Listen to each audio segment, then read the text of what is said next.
Teori iman ini kadang memang jauh dari praktek. Secara kalau kita bicara dengan akal, keimanan itu begini bunyinya.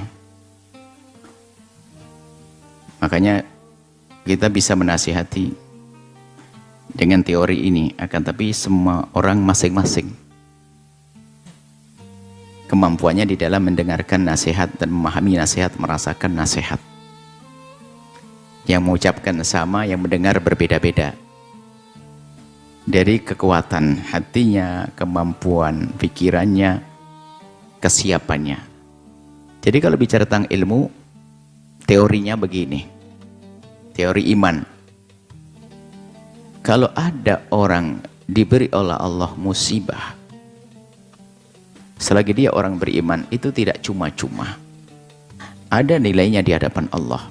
Semakan begitu, paham kan? Mudah.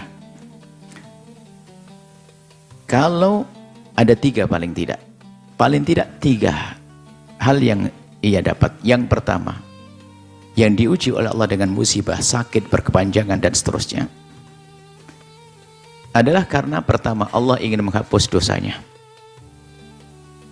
Karena Allah ingin menghapus dosanya. Subhanallah, kalau kita dengar tentang penghapusan dosa, yang paling senang siapa coba? Orang yang pernah merasa berdosa. Makanya kalau ternyata di saat diuji dengan musibah kok kita belum bisa senang, jangan-jangan kita termasuk orang yang tidak pernah merasa berdosa. Ini bahaya juga. Merasa dia benar berdosa sampai berkata, apa sih salah saya kok sampai diuji terus begini? Apa salahmu? Sak gudang salahmu. Ini kok ngomong ini. Jadi bahaya sekali. Makanya jadi karena kita belum merasa banyak bersalah, sehingga di saat diuji oleh Allah musibah, bisa jadi bagi dia akan teramat berat. Tapi kalau sudah dengar, mohon maaf, dengan sesama manusia saja, maafnya seorang ayah atau seorang suami sangat besar. Kapan? Di saat seorang itu pernah melakukan kesalahan dan menyadari kesalahannya, ngadep ke ayahnya dan dia merasa bersalah, lalu tiba-tiba ayah memaafkan dan dia menanti maaf ini, kalau tidak akan dihukum oleh ayah dan bermacam-macam hukuman suami. Tak tahu ada kata, aku maafkan. Wah, kan luar biasa besar. Kecuali kita nggak merasa bersalah, ya sudah kamu maafkan. Maafin apa yang saya nggak salah kok. Nah ini repot. Sehingga di saat dihukum oleh ayah pun hukuman betul-betul kayak hukuman. Kenapa diginiin? Padahal dia salah. Makanya santri-santri yang dia menyadari dia melakukan kesalahan, kalau dihukum dia biasa saja. Karena dia merasa tanggung jawab dengan kesalahannya. Lalu dihukum dia wajar. Maka dia santri sukses dia. Merontak, tidak akan sukses jadi santri. Bang dia bersalah kok. Begitu juga kita dengan Allah Subhanahu Wa Taala. Perlu kita asah. Ini kan teori. Tapi giliran praktek sakit bagaimana? Ini masing-masing. Jadi kalau Allah memberikan pada Anda sakit, maka sesungguhnya pertama adalah karena Allah ingin mengampuni. Bayangkan, kita sudah banyak dosa dengan mata kita, dosa dengan lisan kita, dosa dengan telinga kita, tak taunya dikasih sakit. Kebayang di mata kita apa? Akan diampuni oleh Allah. Senang atau tidak kira-kira? Kan begitu. Biarpun sakit tapi menjadi senang karena akan diampuni oleh Allah. Ini loh renungan, dan ini adalah teorinya begitu. Secara pemahaman. Dan kita harus paham.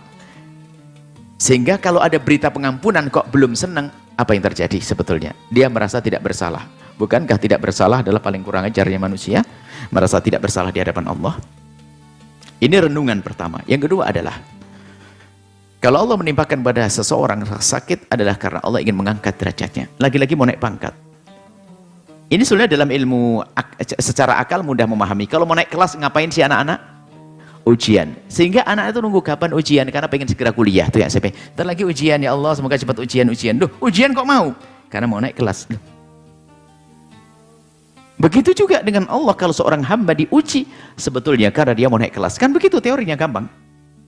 Tapi setiap orang berbeda-beda dalam menangkap pemahaman semacam ini. Ya. Kalau makanya kita yakin selagi diuji oleh Allah, dan Allah tidak akan menguji hambanya di atas kemampuannya. Guru aja nggak mungkin menguji muridnya di atas kemampuannya. Nggak mungkin guru nguji anak TK pelajaran SMA. Guru gila. Bagaimana Allah Jalla Jalaluh yang sangat mengerti pada hambanya. Yang ada adalah muridnya males. Atau muridnya bebel kelewatan. Sama dengan Allah, ujian yang Allah timpakan kepada hambanya tentu dengan kemampuannya. Kalau ternyata ada merasa hambanya tidak mampu, adalah bukan karena Allah telah mengujikan di atas kemampuannya, karena hamba itu sudah merasa lemah sendiri. Merasa tidak sabar, merasa tidak kuat, merasa ini. Ya karena apa? Tidak ada motivasi-motivasi, tidak ada kesadaran bahwasanya ini ada pahalanya, ini pengampunan dosa dan sebagainya. Seolah-olah ini menjadi sebab terpuruk terus sampai mengatakan, salah apa kok sampai diuji lagi ya Allah, salah apa sih kok sampai sakit, anakku sakit, salah apa, salah apa, salah apa, dari tadi ngomong salah apa. Nah orang begini, ya, ini pakai. Yang ketiga adalah karena Allah telah menyiapkan pahala. Pahala juga luar biasa. Ini teorinya begitu, maka setiap orang berbeda-beda dalam memahaminya.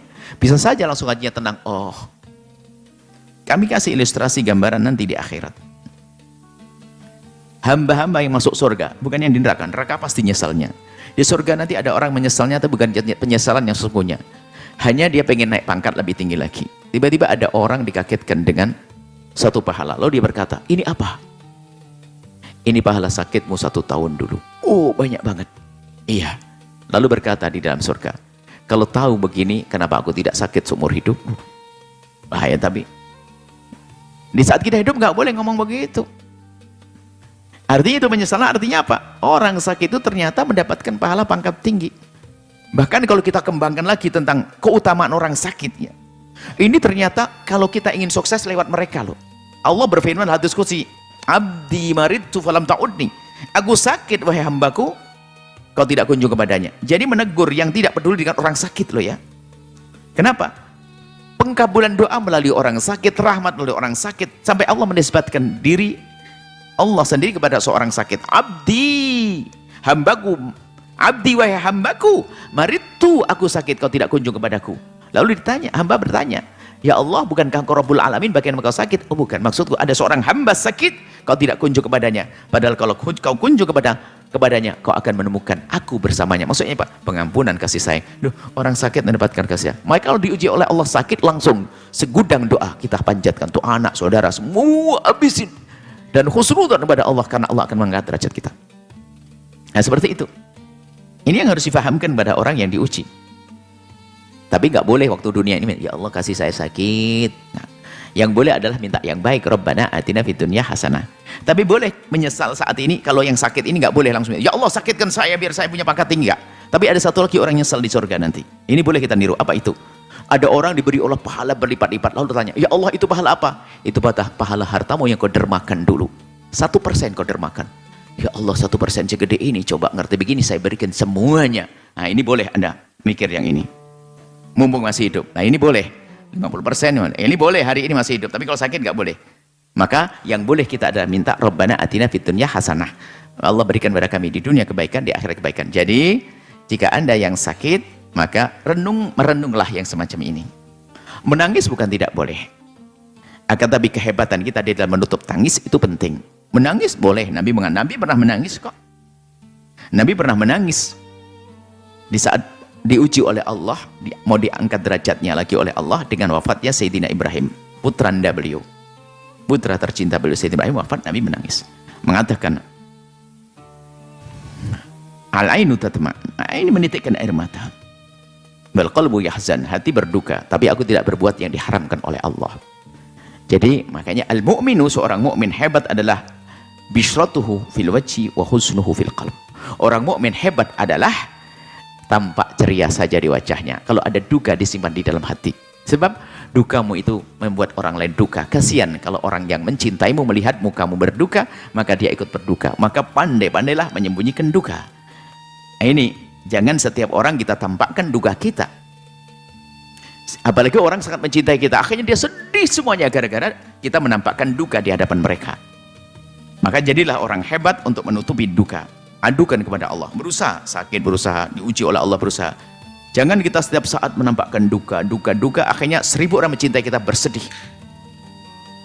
Nah, seperti itu. Jadi merenung seperti inilah untuk mengobati apa? Anda insya Allah lagi diuji. Sepertinya Anda diuji oleh dengan sakit, maka doakan ini semuanya di ahli surga, sehat semuanya, rumah tangganya indah. Sudahlah, gempurin dengan panjatan doa. Anda khusnudzon bahwa Anda saat ini diuji oleh Allah karena akan diangkat derajatnya oleh Allah, diampuni dosa Anda oleh Allah, disiapkan pahala, dan Allah menyiapkan doa-doa yang dikabul, maka doa untuk semuanya. Nah ini kan begitu teorinya, tinggal setiap orang itu cara mendengarnya, memahaminya berbeda-beda. Ada yang bisa mengambil 100%, ada 50%, ada 1%, ada 1% pun masih ragu-ragu, sehingga yang ada keluh kesah. Sehingga ini satu hadis lagi penutup, orang beriman itu baik bahasa. Ajaban li amril mu'mini anna amrahu kulluhu khair. Mengherankan urusan orang beriman, semuanya urusannya baik-baik saja. Bagaimana tidak? In asobatu sarra, kalau dia mendapatkan karunia, syakar, bersyukur, baik bagi dia. Kana khairan lahu. Wa in asobatu dharra, kalau dia mendapatkan musibah, sakit, ujian dan lain sebagainya, sabar, kemudian dia bersabar, kana khairan lahu, maka baik bagi dia. Merenunglah dan merenunglah, setelah itu Anda akan tersenyum di balik duka diri Anda sendiri. Jangan biasa menampakkan duka kepada orang lain, apalagi pasangan, mohon maaf dan sebagainya, keluarga. Kalaupun harus mengadu, tentu ada waktu-waktu tertentu. Jangan setiap saat kita mengadu kepada manusia, kadang bikin orang sedih terus. Sehingga berduka itu adalah dianjurkan untuk disembunyikan dan tampakkan keceriaan Anda. Bisa jadi keceriaan Anda itu telah motivasi banyak orang untuk bangkit, biarpun Anda sesungguhnya dalam duka. Maka dengan Anda menjadikan orang senang, maka pada akhirnya pun Allah akan hilangkan duka di hati Anda. Allah fi aunil abdi maka al abdu fi auni akhi. Setelah Anda menyaksikan video ini, jangan lupa berselawat kepada baginda Nabi Muhammad sallallahu alaihi wa alihi wa sahbihi wasallam.